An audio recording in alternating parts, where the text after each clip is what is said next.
Radio Pakistan قومی نشریاتی رابطے پر programme پیش ہے ہم نوجوان، پیشکش ریڈیو پاکستان ڈیرہ اسماعیل خان۔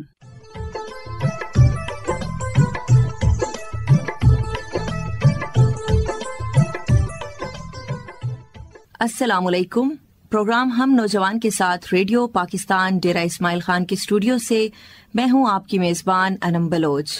امید ہے آپ سب خیریت سے ہوں گے۔ آج کے پروگرام ہم نوجوان میں نشر ہونے والے سلسلوں کی ترتیب و تفصیل کچھ اس طرح ہے۔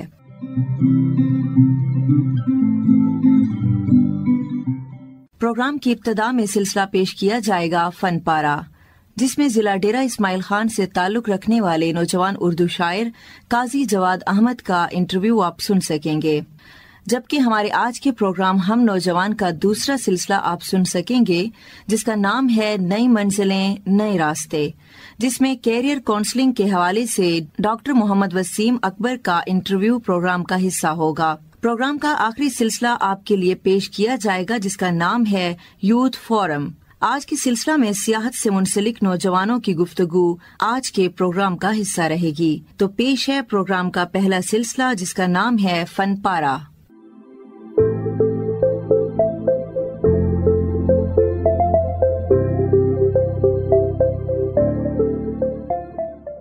السلام علیکم سامعین، میں ہوں آپ کا میزبان اسد مختار۔ سامعین، سلسلہ فن پارہ میں فنون لطیفہ سے دلچسپی رکھنے والے ایسے نوجوان جو اعلیٰ خدمات سر انجام دے رہے ہیں، اس حوالے سے ہم ان نوجوانوں سے آپ کی ملاقات کرواتے ہیں۔ آج کے سلسلہ فن پارہ میں ہمارے ساتھ اسٹوڈیو میں تشریف فرما ہیں قاضی جواد احمد صاحب، جو کہ ایک نوجوان اردو شاعر ہیں۔ آئیے ان سے بات کرتے ہیں۔ قاضی جواد احمد صاحب، سب سے پہلے تو میں آپ کو پروگرام ہم نوجوان میں خوش آمدید کہتا ہوں۔ ہمارے سامعین کو یہ بتائیے گا کہ یہ شعر و شاعری کا سلسلہ، یہ شوق کیسے پیدا ہوا، ذرا اس حوالے سے ہمارے سامعین کو بتائیے گا۔ بہت شکریہ اسد بھائی آپ کا۔ یہ شوق دراصل مجھے تقریباً 2016 میں مجھے اس چیز کا ادراک ہوا کہ شاید میں عام افراد سے تھوڑا سا ہٹ کر سوچتا ہوں۔ جب اس چیز کا ادراک ہوا تو سب سے جو پہلی چیز میرے سامنے آئی وہ تھی شعر و شاعری۔ کچھ اشعار پڑھے اور ان میں دلچسپی لینے لگا، اور باقاعدہ جو اس کا آغاز ہوا وہ 2017 میں ہوا۔ 2017 میں باقاعدہ میں نے مطالعہ شروع کیا اشعار کا، اور پڑھنے لگا اور سمجھنے لگا۔ اور جب کوئی چیز آپ کو باقاعدہ جلدی سمجھ آنے لگ جائے یا پھر آپ پر کھلنے لگ جائے تو انسان اسی فیلڈ کے اندر آگے بڑھنے کی مزید کوشش کرتا ہے۔ تو یہی کچھ میرے ساتھ ہوا، اور اس کا باقاعدہ آغاز یوں سمجھ لیں کہ 2017 میں ہی ہوا۔ اچھا قاضی جواد احمد صاحب، یہ بتائیے کہ اب تک کوئی مجموعہ کلام آپ کا بھی کوئی شائع ہو چکا ہے، مارکیٹ میں آ چکا ہے؟ ذرا اس حوالے سے ہمیں بتائیے گا۔ جہاں تک مجموعہ کلام کی بات ہے تو میں سمجھتا ہوں کہ شاید ابھی میرے پاس اتنا مواد موجود ہے کہ میں ایک مسودہ تیار کرنا چاہوں تو ہو جائے گا، لیکن میں چاہتا ہوں کہ جب مارکیٹ میں کوئی مجموعہ آئے تو وہ ایک اچھا مجموعہ اور اسے اچھی طرح پذیرائی ملے، تو اس کے لیے شاید 1 سال کا مجھے انتظار کرنا پڑے گا۔ ہاں، یہ بتائیں کہ آپ کی پسندیدہ صنف شاعری وہ کون سی ہے اور اس کی وجہ کیا ہے؟ اس میں 2 چیزیں ہیں، ایک ہوتا ہے پسندیدگی اور ایک ہوتا ہے کہ کس چیز پر آپ کام کر رہے ہیں۔ جہاں تک کام کی بات ہے تو میں غزل بھی لکھ رہا ہوں، نظم بھی لکھ رہا ہوں۔ نظم آزاد اور پابند دونوں پہ کام کر رہا ہوں، اور اسی طرح نظم میں جو باقی وہ آ جاتے ہیں، نعت ہو گیا، حمد ہو گئی، یہ بھی لکھتا رہتا ہوں، مناقب ہو گئی۔ لیکن اگر پسندیدگی کی بات آ جائے تو میری پسندیدہ صنف جو ہے وہ غزل ہے۔ اس کی وجہ یہ ہے کہ غزل کا ہر شعر اپنے اندر ایک الگ کہانی رکھتا ہے، اپنے اندر ایک الگ جذبہ رکھتا ہے، اور ایک غزل کے اندر آپ ایک جہان کو سمیٹ لیتے ہیں۔ تو کچھ اور بھی مزید فنی حوالے سے بھی کچھ وجوہات ہوتی ہیں، لیکن میں تو اسی پر اکتفا کروں گا کہ یہ بڑی وجہ ہے غزل کی پسندیدگی کی۔ قاضی جواد احمد صاحب، یہ فرمائیے شعر و شاعری میں جو آپ کو اب تک اعزازات اور ایوارڈ سے نوازا گیا، ذرا اس حوالے سے ہمیں بتائیے گا۔ اعزازات میں جہاں پہ میں نے کچھ پروگراموں میں شرکت کی ہے، جیسے بنو ہو گیا، بنو میں 3 بار جانا ہوا، وہاں پہ بھی اعزازی شیلڈ سے نوازا گیا، اور اسی طرح فیصل آباد میں بھی نوازا گیا تھا، اور اسی طرح ایک بار پپلا میں بھی اسی طرح ایک اعزازی سند دی گئی تھی۔ لیکن کچھ اعزاز ایسے ہوتے ہیں جو انسان خود جن پہ رشک کرتا ہے۔ ان میں سے ایک اعزاز یہ ہے کہ ایک آن لائن مقابلہ ہوا تھا، بہت ہی اچھا مقابلہ ہوا تھا، کل پاکستان مقابلہ تھا اور اس میں الحمدللہ میری 2nd پوزیشن آئی تھی. غزل کا مقابلہ تھا اور اس کا جو ایک اس کے اعزاز میں مجھے کچھ کتابیں ملی تھی انعام کے طور پر، تو وہ آج بھی کئی انعامات پہ مجھے زیادہ وہ اچھی لگتی ہیں اور میرے دل کے قریب ہے وہ مقابلہ، اور وہ ایک یادگار لمحات تھے. اور اس کے ساتھ ایک ادبی تنظیم تھی جن کا ایک ترانہ لکھنا تھا، اور اس ترانے کے جو لکھنے والوں میں جو لوگ تھے جو ٹاپ 3 تھے ان کو عمرے پر بھیجا جانا تھا. تو الحمدللہ اس میں بھی اس تنظیم کے منتظمین نے جو عمرے پر جن افراد کو بھیجے تھے ان میں ایک میرا نام بھی تھا. تو باقی یہ ہے کہ اعزازات ملتے رہتے ہیں، لیکن بات وہ یہ کہ کچھ اعزاز ایسے ہوتے ہیں جو جن پر آپ کو خود پر رشک آتا ہے. اچھا سر، آخر میں آپ ہمارے سامعین کو جو آپ کا منتخب کلام ہے اس میں سے کیا سنانا چاہیں گے؟ بہت شکریہ اسد بھائی. میرے خیال میں شاعر جہاں موجود ہو اور اس سے کلام نہ سنا جائے تو محفل ادھوری رہ جاتی ہے. ایک کلام ہے جو ہمارے دوست احباب اسے بہت پسند کرتے ہیں اور میں جہاں بھی جاتا ہوں تو وہ سنتے ہیں. میں اپنے سامعین کی نظر کروں گا وہ کہ ساتھ ہو کر بھی جہاں تاب نہیں ہو سکتا، ساتھ ہو کر بھی جہاں تاب نہیں ہو سکتا، یہ تیرا حلقہ احباب نہیں ہو سکتا. آتش عشق کبھی سرد نہیں ہو سکتی، آتش عشق کبھی سرد نہیں ہو سکتی، جس طرح موتی لبے آب نہیں ہو سکتا. اس کی محفل میں ہر ایک شخص کا ہے اپنا مقام، اس کی محفل میں ہر ایک شخص کا ہے اپنا مقام، ایک سورج کبھی مہتاب نہیں ہو سکتا. بہت خوب. ایک سورج کبھی مہتاب نہیں ہو سکتا، تشنگی مٹ ہی گئی دست مبارک کے طفیل، تشنگی مٹ ہی گئی دست مبارک کے طفیل، ورنہ دریا سے میں سیراب نہیں ہو سکتا. اے معبر تیری تعبیر مگر اپنی جگہ، اے معبر تیری تعبیر مگر اپنی جگہ، ایسا ویسا بھی میرا خواب نہیں ہو سکتا، ایسا ویسا بھی میرا خواب نہیں ہو سکتا.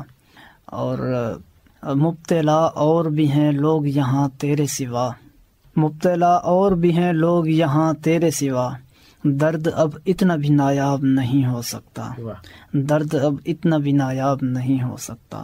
بہت شکریہ. بہت خوب، بہت ہی خوبصورت کلام ہمارے سامعین کی نظر کیا. میں آپ کا شکر گزار ہوں کہ آپ نے سلسلہ فن پارہ کے لیے ہمیں وقت دیا اور ہمارے اسٹوڈیو میں تشریف لے آئے. آپ کا بہت شکریہ. تمام سامعین کا شکریہ. جی سامعین، اسی کے ساتھ ہی آج کے سلسلہ سے اپنے میزبان اور پروڈیوسر اسد مختیار کو اجازت دیجیے. اللہ حافظ.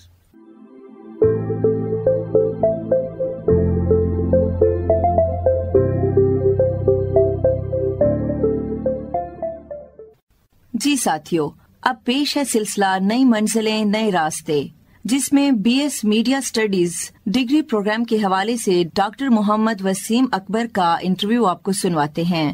پیش ہے سلسلہ نئی منزلیں نئے راستے.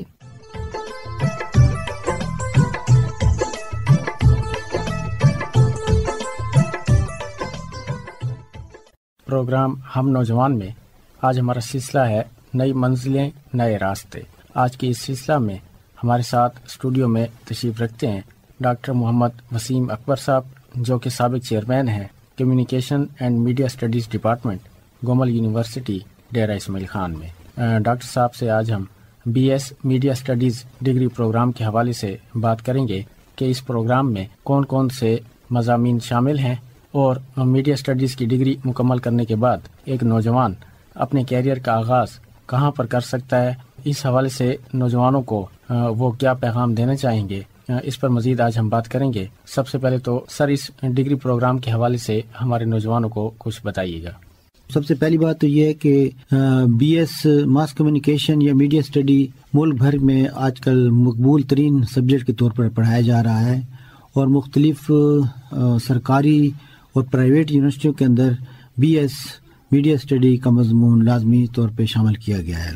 ڈیرہ اسماعیل خان کے گومل یونیورسٹی میں بھی یہ بی ایس میڈیا اسٹڈی اور ایم فل میڈیا اسٹڈی کو یہ کروایا جا رہا ہے، اور پی ایچ ڈی تک داخلے جاری ہیں.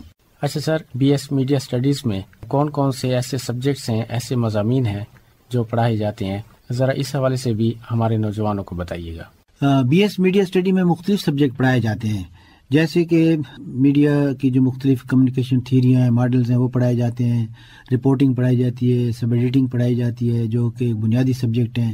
اس کے علاوہ فریڈم موومنٹ، پاکستان اسٹڈی پڑھائی جاتی ہے، سوشیالوجی پڑھائی جاتی ہے، اکنامکس پڑھائی جاتی ہے، پولیٹیکل سائنس پڑھائی جاتی ہے، پبلک ریلیشن پڑھایا جاتا ہے، اس طریقے سے ایڈورٹائزنگ پڑھائی جاتی ہے. تو یہ مختلف کورسز ہیں، اسے کہتے ہیں ملٹی سبجیکٹ پروگرام، کہ ایک جرنلسٹ جو میڈیا میں آنا چاہتا ہے اور وہ آ کے لوگوں کو گائیڈ کرنا چاہتا ہے، لوگوں صبح سویرے آ کے میڈیا میں ٹی وی کا یا ریڈیو یا اخبار دیکھنا پسند کرتے ہیں، تو اس میں کام کرنا چاہتا ہے، تو اس کے پاس ہر فیلڈ کی بنیادی معلومات ہونی چاہیے.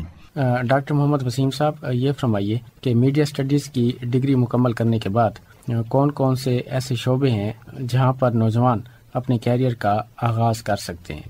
ہر نوجوان میں مختلف صلاحیتیں ہوتی ہیں، بعض میں لکھنے کی صلاحیت ہوتی ہے اور بعض میں بولنے کی صلاحیت ہوتی ہے. تو میڈیا بھی اسی طریقے سے ہے کہ ایک ہے پرنٹ میڈیا اور ایک ہے الیکٹرانک میڈیا. اگر اسے پرنٹ میڈیا میں آنے کا شوق ہے تو آخری سال میں جو ہے وہ پھر اسپیشلائزیشن علیحدہ ہو جاتی ہے. تو اگر تو اس نے پرنٹ میڈیا میں آنا ہے، سب سے پہلے تو وہ اخبارات کا مطالعہ کرے روزانہ صبح سویرے اٹھ کے. بلکہ میں تو یہ کہوں گا کہ وہ جو ہے نا، اگر اردو ٹھیک کرنا چاہتا ہے تو اردو ڈائجسٹ پڑھے اور اردو کے دیگر جو رسالے ہیں وہ پڑھے، اخبار پڑھے، میگزین پڑھے، سنڈے میگزین پڑھے، جرنل پڑھے. تو وہ اس کو، اور جو کالم آتے ہیں ادارتی صفحے پر، فیچر آتے ہیں، کالم آتے ہیں، ان کا مطالعہ کرے تو اس کی اردو اچھی ہو جائے گی. کیونکہ اگر اس کی اردو اچھی ہے تو وہ پھر لکھنے کا کام بآسانی کر سکتا ہے. اگر وہ اردو پڑھے گا رسالے اخبار تو اس کے اندر رائٹنگ سکل بھی پیدا ہوگی. اخبار کے ساتھ ساتھ اسے معلومات عامہ کی کتابیں بھی پڑھنی چاہیے، اس کی ہسٹری کی کتابیں پڑھنی چاہیے، اسے مذہب کی کتابیں پڑھنی چاہیے، پاکستان اسٹڈی کی کتابیں پڑھنی چاہیے. تو اسے معلومات، زیادہ سے زیادہ معلومات ہوں، بنیادی معلومات. خصوصاً میں یہ کہتا ہوں کہ اس کے پاس نا ہسٹری کی معلومات ہونی چاہیے کہ پہلی جنگ عظیم کب ہوئی تھی، دوسری جنگ عظیم کب ہوئی تھی، پاکستان موومنٹ کیسی تھی، کب شروع ہوئی تھی، پھر پاکستان کے جو سیاسی اور آئینی ترقی ہے، مدارج ہیں، ارتقاء ہے، سیاسی اور آئینی ارتقاء وہ کس طریقے سے ہوا ہے، پھر پاکستان میں جو اہم واقعات رونما ہوئے ہیں ان کی تاریخیں ان کو پتہ ہونی چاہیے. کہ وہ مطلب ہے کہ اگر پرنٹ میڈیا میں آنا چاہتا ہے تو اسے یہ ساری چیزیں، اردو اس کی اچھی ہو، لکھنا اسے آتا ہو، تو وہ شروع سے فرض کیا سے کوئی کالم نگار پسند ہے تو اس کالم نگار کا سٹائل کو وہ دیکھے اور اس کے الفاظ دیکھے اور اس کالم نگار کو روزانہ وہ جو ہے پڑھے. اس طریقے سے بعض اسٹوڈنٹ ہوتے ہیں، جیسے آج کل زیادہ آ رہے ہیں کہ سوشل میڈیا اور موبائل اور انٹرنیٹ کا دور ہے، تو وہ الیکٹرانک میڈیا میں جانا چاہتے ہیں. تو اس کے لیے جو ہے ریڈیو ہے اور ٹیلی ویژن ہے. تو آج کل جو ہے انٹرنیٹ کے ذریعے جو ہے وہ ویب چینلز بھی بنے ہوئے ہیں، اس میں بھی وہ کام کر سکتا ہے. تو الیکٹرانک میڈیا کے لیے اس اسٹوڈیو میں کام کرنا پڑتا ہے، اس میں ایک چیز ریکارڈ کر کے اس کو پھر آن لائن اس کی ایڈیٹنگ کرنی ہوتی ہے. تو یہ مختلف فیلڈ ہے، اس کے لیے وہ اپنے آپ کو تیار کرے اور اس طریقے سے اس کی تحریر میں نکھار آتا جائے گا. اچھا ڈاکٹر صاحب، میڈیا اسٹڈیز سے منسلک نوجوانوں کو آپ کیا پیغام دینا چاہیں گے؟ دونوں قسم کے صحافی، اگر وہ پرنٹ میڈیا میں جانا چاہتے ہیں یا وہ الیکٹرانکس میں جانا چاہتا ہے، اس کے لیے یہ ضروری ہے کہ وہ شہر میں ہونے والے کانفرنسوں میں شرکت کرے، سیمینارز میں شرکت کرے، اور ادبی اور ثقافتی جو کانفرنسیں ہوتی ہیں ان میں شرکت کرے، اور ان میں موجود لوگوں کا، معروف شعراء کا، ادیبوں کا، معروف اسپورٹس مین جو ہیں شہر کے، ان کا یا سیاسی رہنماؤں کا، ان کا انٹرویو کرے اور ان کو ریکارڈ کر کے ان کی ایڈیٹنگ کر کے وہ پیش کرے. اس کے علاوہ وہ یہ بھی کر سکتا ہے کہ وہ کسی ایک عنوان پر جو ہے سروے کرے، مختلف اس کی رائے لے. اور میں سمجھتا ہوں کہ خواتین اگر اس فیلڈ میں آنا چاہتی ہیں تو ان کے لیے یہ بہت فائدہ مند ہوگا کہ وہ گھریلو خواتین کا ایک کوئی سروے ٹائپ کوئی کوشچن تیار کریں، اور وہ کوشچن کے ذریعے جیسے بیماریوں سے کس طریقے سے آدمی محفوظ رہ سکتا ہے، اور وہ اس کو جو ہے پھر ایڈٹ کر کے نشر کر سکتا ہے، یا اس طریقے سے وہ کوئی کسی چیز پر وہ اپنے طور پہ جو ہے نا وہ فلم بندی کر سکتا ہے، یعنی ریکارڈنگ کر سکتا ہے موبائل پر، اور وہ اس کو جو ہے پھر فیس بک پر یا یوٹیوب پر اس پر وہ اس کو چلا سکتا ہے. لیکن اس سے پہلے اس کو انٹرویو ٹیکنیکس آنی چاہیے، انٹرویو کی تیاری آنی چاہیے، سوال ادب آداب کے دائرے میں پوچھنا چاہیے. تو یہ سارے کام اس کو آ سکتے ہیں، لیکن بشرط یہ کہ وہ تہذیب کے دائرے میں گفتگو، اچھی گفتگو کرے اور مہذب طریقے سے سوال جواب کرے. تو میں یہ سمجھتا ہوں کہ ہر انسان کے اندر جو مختلف صلاحیتیں ہیں تو اس اپنی صلاحیتوں کے مطابق ہی وہ اسے اپنا سکتا ہے. ڈاکٹر محمد وسیم اکبر صاحب، آپ کا بہت شکریہ کہ آپ نے اپنا قیمتی وقت ریڈیو پاکستان کو دیا. بہت شکریہ. سامعین، اسی کے ساتھ ہی آج کے سلسلہ سے اپنے میزبان اسد مختار کو اجازت دیجیے. اللہ حافظ.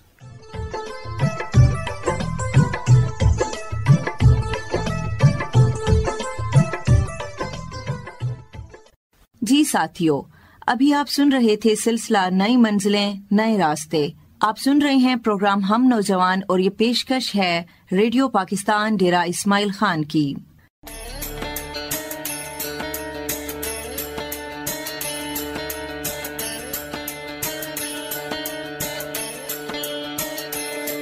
تیرے رنگ رنگ تیرے رنگ رنگ تیرے رنگ رنگ تیرے رنگ رنگ تیرے رنگ رنگ تیرے رنگ رنگ تیرے رنگ رنگ تیرے رنگ رنگ تیرے رنگ رنگ تیرے رنگ رنگ یہ رنگ رنگ والا رنگ رنگ تیرے رنگ رنگ تیرے رنگ رنگ تیرے رنگ رنگ تیرے رنگ رنگ تیرے رنگ رنگ تیرے رنگ رنگ تیرے رنگ رنگ تیرے رنگ رنگ ہر سو ہر جا ہر سو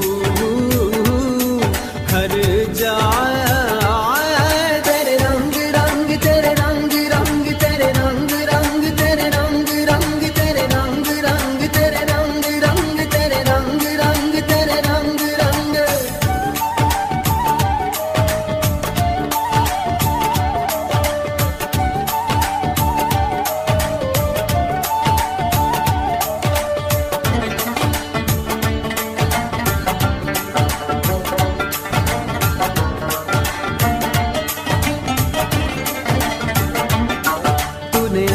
کیا میں نے بھلا دیا تو نے پھر سے دیا نا شکر کیا نا شکر کیا تو نے اور دیا دیتا ہی گیا منہ موڑ دیے دریا کے میں نے ہوا میں اڑنا سیکھ لیا میں نے ہوا میں اڑنا سیکھ لیا میری اگلی نظر ستاروں پر پھر بھی میں تیرے سہاروں پر تیرے رنگ رنگ تیرے رنگ رنگ تیرے رنگ رنگ تیرے رنگ رنگ تیرے رنگ رنگ تیرے رنگ رنگ یہ رنگ رنگ تیرے رنگ رنگ. میں جہاں بھی جاؤں دنیا میں تیرے جلوے میرے سنگ سنگ تیرے رنگ رنگ تیرے رنگ رنگ تیرے رنگ رنگ تیرے رنگ رنگ تیرے رنگ رنگ تیرے رنگ رنگ تیرے رنگ رنگ تیرے رنگ رنگ.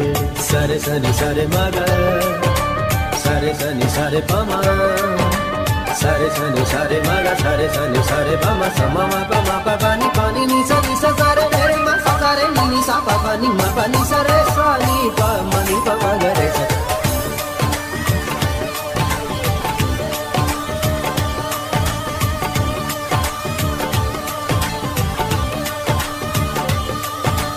ذات پات میں اونچ نیچ میں اور فرقوں میں بٹا ہوا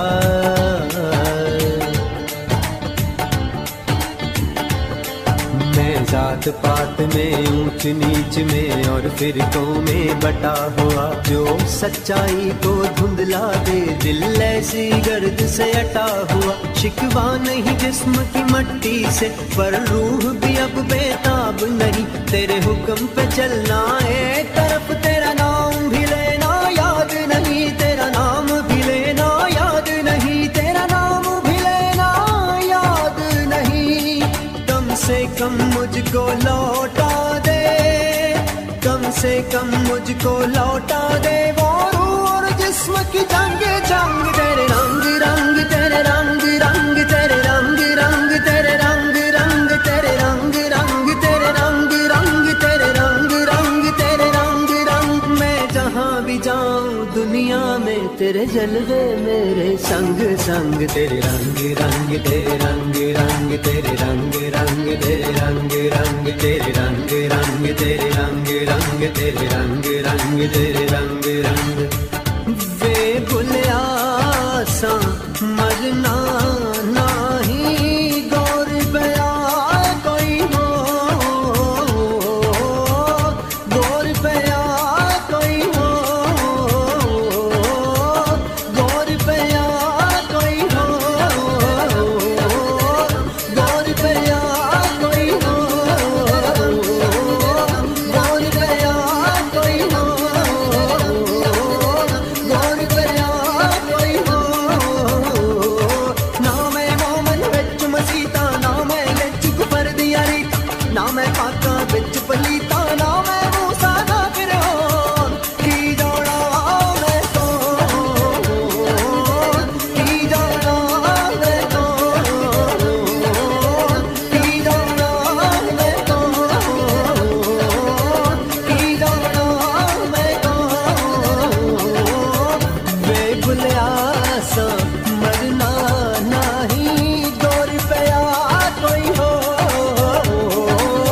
پیش ہے سلسلہ یوتھ فورم، جس میں سیاحت میں نوجوانوں کی دلچسپی کے حوالے سے مذاکرہ آپ کو سنواتے ہیں۔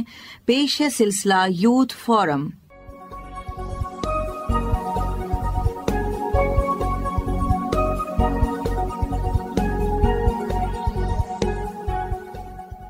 پروگرام ہم نوجوان میں آج ہمارا سلسلہ ہے یوتھ فورم، اور میں ہوں آپ کا میزبان اسد مختیار۔ سامعین، آج کے مذاکرہ میں ہم پاکستان میں سیاحت کے فروغ اور اس میں نوجوانوں کی دلچسپی اور سیاحت کے شعبہ میں نوجوانوں کے لیے جو روزگار کے مواقع، اس حوالے سے بات کریں گے۔ ہمارے ساتھ اسٹوڈیو میں تشریف فرما ہیں احسان بلوچ صاحب، جو کہ ایک ٹور آپریٹر ہیں، جبکہ ہمارے آج کے مذاکرے کے دوسرے مہمان ہیں کاشف نوید صاحب، جو کہ ایک سیاح ہیں اور پاکستان میں کافی سیاحتی مقامات کو وزٹ کر چکے ہیں۔ ہمارے مذاکرے کے تیسرے مہمان کا تعارف میں آپ کو کرواتا چلوں۔ ہمارے ساتھ موجود ہیں خالد سہرائی صاحب، آپ بھی ایک نوجوان سیاح ہیں۔ کاشف نوید صاحب، جیسے کہ ہمارے قبائلی اضلاع اپنے قدرتی مناظر اور خوبصورت سیاحتی مقامات کی وجہ سے کافی مشہور ہیں، یہ بتائیں کہ قبائلی اضلاع میں کون کون سے ایسے علاقے شامل ہیں جو ابھی تک آپ دیکھ چکے ہیں؟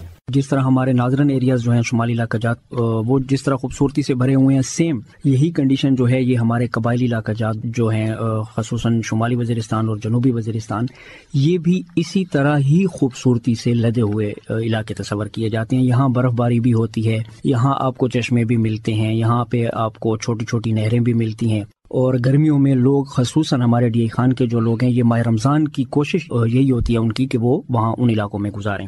تو قبائلی علاقہ جات میں ہمارے ساتھ جنوبی وزیرستان اور شمالی وزیرستان کی جو باؤنڈری ہے، وہاں پہ ہمارے پاس شوال آتا ہے، وانا کے ساتھ رزمک ہے، مکین ہے، ٹھنڈے اور خوبصورت علاقے ہیں۔ اس کے ساتھ ساتھ شکئی کا جو علاقہ ہے وہ اس وقت ہمارے ڈی آئی خان کے جو لوگ ہیں ان کا بالکل موسٹ فیوریٹ تصور کیا جاتا ہے، اور میں پچھلے سال بھی وہاں گیا تھا۔ انتہائی خوبصورت موسم ہوتا ہے، تو بہت زیادہ انفراسٹرکچر جو ہے وہ وہاں پہ ڈیولپ ہوا ہے، روڈز بنے ہیں۔ تو رزمک ہے، مکین ہے، شوال ہے، شکائی کا علاقہ ہے، وانا کے جو گرد و نواح ہیں، یہ انتہائی خوبصورت ہے، اور اب چونکہ امن و امان کی سچویشن وہاں پہ کنٹرول ہو چکی ہے، تو اب آپ بآسانی ان علاقوں کا وزٹ جو ہے وہ کر سکتے ہیں۔ خالد سہرائی صاحب، ضلع ڈیرہ اسماعیل خان کی اگر ہم بات کریں تو یہ بتائیں کہ ضلع ڈیرہ اسماعیل خان میں کون کون سے ایسے تاریخی مقامات اور تفریح گاہیں ہیں جو سیاحوں کے لیے کشش کا باعث ہیں؟ جی بالکل، ہمارا پورا پاکستان جو ہے یہ قدرت کے حسین نظاروں سے مالا مال ہے، اور خصوصاً ڈیرہ اسماعیل خان جو ہے، اگر آپ بات کریں ثقافتی ورثے کی تو یہاں ہمارے پاس لال ماڑا ہندیرے ہیں، اسی طرح ہمارے پاس ایک اور پوائنٹ ہے شیخ بدین پر، اسی طرح رحمان ڈھیری ہے، کوہ سلیمان ہے، بلوٹ ہے، کافر کوٹ ہے، اور سب سے بڑھ کر ہمارا سندھ کا کنارہ ہے۔ تو ہمارے پاس یہ لازوال داستانیں اپنے اندر رکھے ہوئے یہ بہترین اسپاٹ جو ہیں ہمارے پاس موجود ہیں۔ احسان بلوچ صاحب، بحیثیت ٹور آپریٹر، یہ بتائیں کہ ٹورزم انڈسٹری میں ترقی سے طلباء کے لیے کتنا آسان ہو گیا ہے سیاحتی مقامات کا دورہ کرنا؟ جی اسد صاحب، بہت خاص سوال آپ نے پوچھا ہے۔ بحیثیت طالب علم ہم بھی کسی زمانے میں اکٹھے ہی پیسے چندہ کر کے آپ اور ہم بھی ٹورسٹ مقامات پر جایا کرتے تھے، اور اب بھی ہمارے جو طلباء ہیں وہ بھی یہی کام کرتے ہیں کہ اگر انہوں نے کہیں جانا ہو تو وہ پیسے اکٹھے کر کے کوئی ایک ڈیسٹینیشن طے کر کے اور وہاں پر چلے جاتے ہیں۔ ایسے میں ان کو ایشو یہ آتا ہے کہ چونکہ وہ اتنا زیادہ ایکسپوجر نہیں رکھتے، ان کے پاس معلومات کا فقدان ہوتا ہے، ان کو یہ نہیں معلوم کہ اچھی ٹرانسپورٹ یا اچھا کھانا یا اچھا ہوٹل کہاں سے ان کو ملے گا، تو پھر وہ زیادہ خرچہ کر کے آ جاتے ہیں۔ ٹور آپریٹر کے طور پر ہم ان کو کسٹمائز ٹرپس دیتے ہیں، ہم ایک ڈیسٹینیشن طے کر لیتے ہیں ان کے ساتھ کہ ہم آپ کو یہاں پر لے جائیں گے، اور ہم آپ سے بحیثیت ٹور آپریٹر پر ہیڈ اتنا چارج کریں گے، اور وہ اتنا اکنامیکل ہوتے ہیں کہ کوئی بھی طالب علم اس کو ایزیلی افورڈ کر سکتے ہیں۔ تو بحیثیت ٹور آپریٹر ہماری کوشش یہ ہوتی ہے کہ ہم طلباء کو خصوصاً کہ اگر ہم ان کو کسی ایسے مقام پر لے گئے ہیں جو کہ سیاحتی مقام تو ہے ہی، لیکن اگر کوئی اس کا تاریخی حوالہ ہے، تو میں ایٹ لیسٹ یہ کوشش کرتا ہوں کہ ان کو اس شہر کے، اس جگہ کو، اس علاقے کی تاریخی حوالے سے بھی ان طلباء کو یا اس گروپ کو، اس نوجوانوں کے گروپ کو آگاہ کروں، تاکہ مقامات دیکھنے کے ساتھ ساتھ ان کو اس کا تاریخی پس منظر بھی معلوم ہو۔ کاشف نوید صاحب، یہ بتائیں کہ سوشل میڈیا طلباء کے لیے سیاحتی شعبے میں کتنا مثبت ہے؟ جیسا کہ ہم دیکھتے ہیں کہ طلباء نے ٹریول ویلاگز پر مبنی سوشل میڈیا اکاؤنٹ بھی بنائے ہوئے ہیں، جن سے نہ صرف وہ اپنا جیب خرچ نکال رہے ہیں بلکہ سیاحت کے فروغ میں بھی اپنا کردار ادا کر رہے ہیں؟ جی بالکل، یہ جو سوال آپ نے کیا، ان سب کے علاوہ ایک جو بات جس پر میں خود بھی عمل کرتا ہوں اور میرا 40% جو میں خرچ نکالتا ہوں تو وہ میرا انہی چیزوں سے نکلتا ہے، اور وہ یہ ہوتا ہے کہ ہمارے پاس انٹرنیٹ پر پوری دنیا میں سینکڑوں ویب سائٹس ایسی ہیں جو ہمارے فوٹوز کو پرچیز کرتی ہیں. تو وہاں آپ جن جن علاقوں کا آپ وزٹ کرتے ہیں وہاں پہ اچھی خوبصورت اور بہترین ریزولوشن کے ساتھ فوٹوز جو ہیں بنا کر آپ ان ویب سائٹ پہ ڈال سکتے ہیں، اور پھر یہ ویب سائٹس جو ہے یہ آپ سے فوٹوز پرچیز کرتی ہیں. اب اس کا فائدہ کیا ہوگا؟ اس کا فائدہ یہ ہے کہ جہاں آپ کی جیب پر بوجھ کم ہو رہا ہے، پیسے آ رہے ہیں آپ کے پاس، وہاں یہ ہوتا ہے کہ آپ کو ایک اچھا فوٹوگرافر ہونے کے ناطے مختلف ورکشاپس میں انوائٹ کیا جاتا ہے، وہاں پہ آپ کو مختلف ایوارڈز دیے جاتے ہیں. تو جہاں آپ کا جیب خرچ پورا ہوگا وہیں ایک بہترین فوٹوگرافر ہونے کے اعزاز سے بھی آپ ہمکنار ہو سکتے ہیں. اسی طرح آپ ٹور آپریٹر کے طور پر جب آپ خود ایک دو مرتبہ کسی جگہ کا وزٹ کر لیتے ہیں تو پھر آپ کے پاس اتنی انفارمیشن ہوتی ہے کہ آپ دوسرے لوگوں کو وہاں لے جا سکتے ہیں، یعنی ٹور آپریٹر کے شعبے میں آپ آسانی سے انٹری کر سکتے ہیں.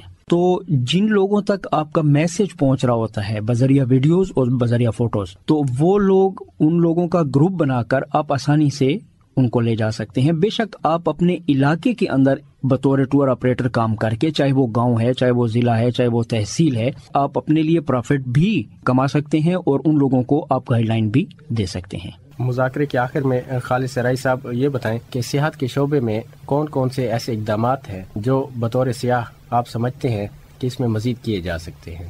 سیاحت ایک بہترین شعبہ ہے.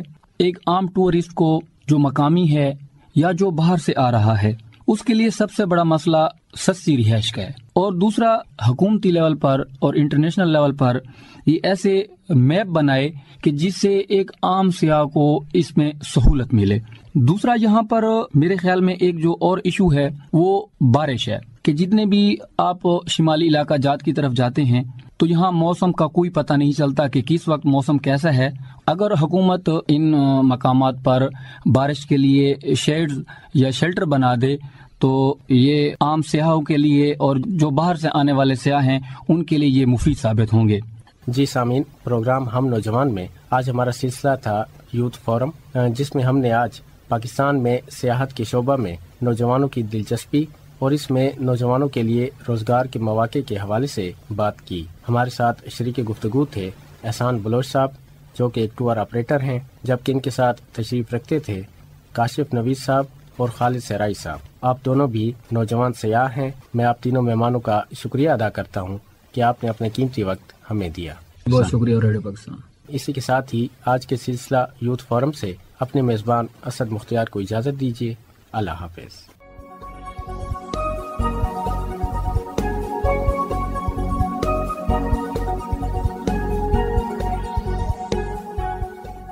ساتھیوں، یہ تو تھا ہمارا آج کا پروگرام ہم نوجوان. اسی کے ساتھ ہی اپنی میزبان انم بلوچ کو آج کے پروگرام ہم نوجوان سے اجازت دیجیے گا، اس دعا کے ساتھ کہ آپ جہاں رہیں خوش رہیں. اللہ حافظ.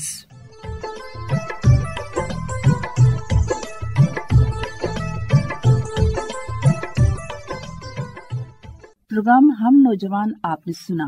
پروڈیوسر اسد مختار، جبکہ یہ پیشکش تھی ریڈیو پاکستان ڈیرہ اسماعیل خان کی.